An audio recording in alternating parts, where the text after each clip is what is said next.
বান্দারা তাদের সাথে বসেও না, তাদের সহচর্য চায় না, তাদের বন্ধুত্ব চায় না, তাদের থেকে দূরে দূরে থাকে। সুবহানাল্লাহ। এটা আল্লাহ কুরআনের সূরাতুল কাসাসের 55 নম্বর আয়াতে আল্লাহ পাক বলেছেন।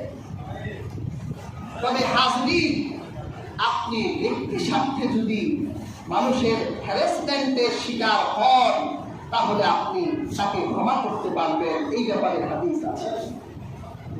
হযরত আবু হুরায়রা রাদিয়াল্লাহু তাআলা আনহু থেকে মুসলিম শরীফের একটি বর্ণনায় এসেছে, আন্না রাজুলান ক্বালা ইয়া রাসূলুল্লাহ সাল্লাল্লাহু আলাইহি ওয়াসাল্লাম ইন্না লি করাবাতান আসিবুহুম ওয়া ইয়াক্তাউনি।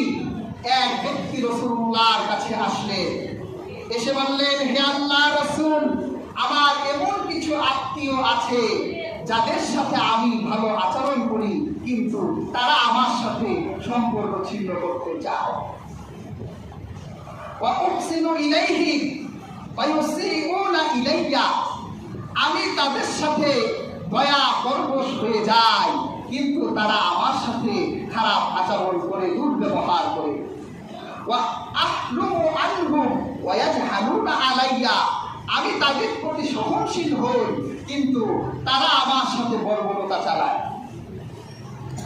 আল্লাহর হাবিব বললেন, ক্বালা লা ইন কুনতা কামা কুনতা কাআন্নামা তুসিবুহুমুল মাল্লা ওয়া লা ইয়াযালু মা'আকা মিনাল্লাহি যাহিরুন আলাইহিম মা দুমতু আলা যালিকা।